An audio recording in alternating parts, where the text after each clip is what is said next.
Et si on abandonnait cette carte du monde? C'est ce que réclament plusieurs associations soutenues par l'Union africaine. Leur objectif, remplacer cette carte par une autre qui cette fois-ci respecte les vraies proportions de l'Afrique et ainsi mettre fin, je cite, à l'une des plus grandes campagnes de désinformation au monde. Mais alors à quel point cette carte est-elle biaisée et quels sont les enjeux d'une telle représentation? Salut, c'est Samy, j'espère que vous allez bien et c'est le sujet à la une de ces actus du jour. Il y a un an, les associations Africa No Filter et Speak Up Africa ont donc lancé une campagne appelée Correct the Map, donc corriger la carte en français. Et si on en reparle maintenant, c'est parce que cette campagne a été soutenue le 14 août par l'Union africaine, l'organisation intergouvernementale qui regroupe 54 États africains. L'objectif de cette initiative est de remplacer cette carte du monde majoritairement utilisée aujourd'hui par une carte qui respecte au mieux la taille des continents, en particulier celle du continent africain, le deuxième continent le plus grand du monde en superficie, mais largement sous-estimé sur cette carte. Cette carte dont on parle depuis tout à l'heure et que vous avez sûrement déjà vue en cours de géo s'appelle la projection de Mercator. C'est la carte la plus utilisée. Elle a été créée au XVIe siècle pour la navigation. À l'époque, elle s'est imposée comme le planisphère de référence dans le monde grâce à sa précision pour les voyages marins. Mais le problème, c'est qu'elle déforme la taille des continents. Tout l'enjeu des cartes, c'est en fait de traduire le plus fidèlement possible la réalité de notre planète, qui est un globe sur une surface plane. Mais ce n'est pas si évident et c'est pour ça qu'il existe tout un tas de cartes aujourd'hui. Pour revenir à Mercator, son problème, c'est qu'elle agrandit notamment les zones proches des pôles comme l'Amérique du Nord et le Groenland et rétrécit l'Afrique et l'Amérique du Sud qui ont l'air plus petites qu'elles ne le sont en réalité. L'exemple le plus concret, c'est le cas du Groenland qui semble presque de la même taille que l'Afrique alors qu'il est en réalité 14 fois plus petit que le continent africain. On ne s'en rend pas bien compte non plus sur cette carte, mais dans les faits, si on additionne la superficie des États-Unis, de l'Inde, de la Chine, du Mexique et du Japon,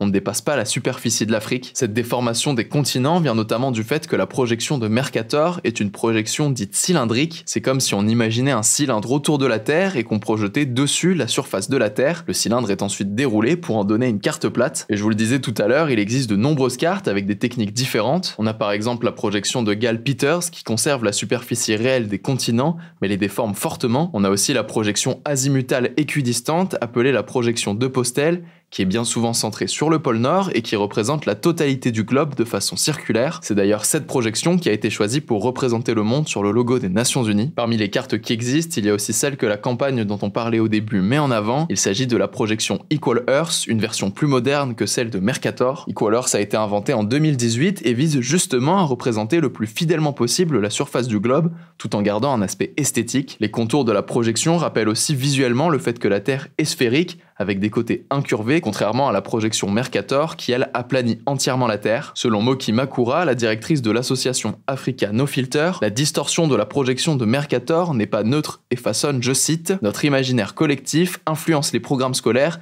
et aussi les représentations médiatiques ». Elle prend notamment l'exemple des enfants africains qui voient leur continent rapetissé, ce qui pourrait diminuer leur sentiment de fierté et l'importance qu'ils accordent à leur identité. De nombreux géographes, sociologues et historiens voient dans la projection de Mercator une vision du monde héritée de l'époque coloniale, avec d'un côté l'Europe et l'Amérique du Nord bien plus vastes qu'elles ne le sont, et de l'autre les pays du Sud amoindris par rapport à leur taille réelle. Consciemment ou non, la projection de Mercator influence en quelque sorte la façon dont nous percevons la planète et ses espaces, et crée donc un sentiment eurocentré qui date de l'époque de sa création. En fait, selon ses détracteurs, cela signifie que cette carte mettrait en avant une façon de voir le monde où l'Europe est placée au centre comme référence principale et modèle à suivre, ce qui peut conduire à minimiser et mettre de côté les autres cultures et histoires. Les associations souhaitent donc que des organisations comme la Banque mondiale et les Nations Unies adoptent au quotidien la carte Equal Earth, notamment dans leur communication. Sur ordinateur, Google Maps est déjà passé de Mercator à une vue du globe 3D en 2018 pour être plus fidèle à la réalité. On vous tiendra donc au courant si jamais des changements viennent à se décider prochainement. On continue avec le reste de l'actualité en bref et on commence avec cette actu.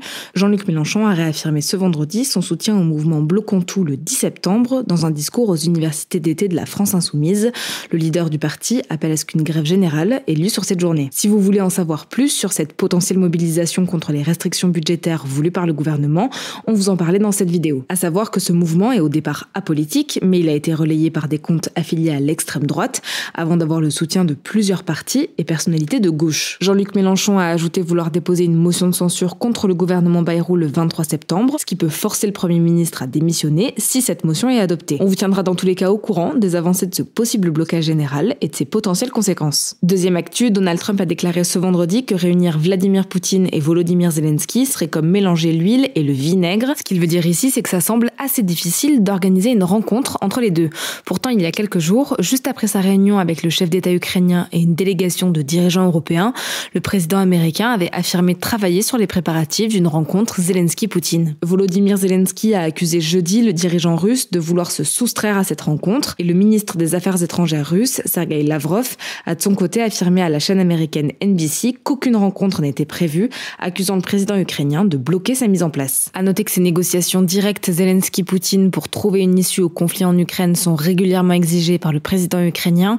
Ce dernier souhaite notamment discuter des territoires que la Russie souhaite annexer à l'Ukraine, une condition qui est imposée par Vladimir Poutine pour parvenir à un accord de paix, mais qui est refusée catégoriquement par Volodymyr Zelensky. Parmi les régions concernées, il y a celle de Donetsk, à l'est de l'Ukraine, où la Russie a revendiqué la prise de 2 villages ce samedi. Et enfin, l'établissement français du sang, l'organisme public chargé de collecter et distribuer le sang en France, a annoncé ceci: les données mentionnant les relations homosexuelles des personnes venant donner leur sang vont être supprimées. En fait, ce qu'il faut savoir, c'est que avant 2022, l'orientation sexuelle des donneurs de sang était demandée avant qu'elles puissent faire un don. La raison, c'est qu'un donneur ne pouvait pas donner son sang s'il avait eu une relation homosexuelle moins d'1 an avant un don, une contre-indication qui a ensuite été baissée à 4 mois en 2019. À noter qu'entre 83 et 2016, il était interdit pour les personnes homosexuelles de donner leur sang. Mais même si maintenant c'est possible pour elles de donner leur sang quelle que soit la date de leur dernier rapport, les données sur leur orientation sexuelle qui étaient demandées lors des entretiens préalables au don avaient été conservées et archivées. L'association LGBT+ Toust avait lancé une pétition pour demander la suppression de ces données fin juillet, une pétition qui avait récolté 15 000 signatures. Toutes ces informations seront donc supprimées d'ici la fin de l'année, selon l'EFS. Et voilà, c'est tout pour aujourd'hui. Merci de nous avoir écoutés. N'hésitez pas à nous suivre sur YouTube, Instagram ou encore TikTok. Prenez soin de vous, prenez soin de vos proches et à lundi.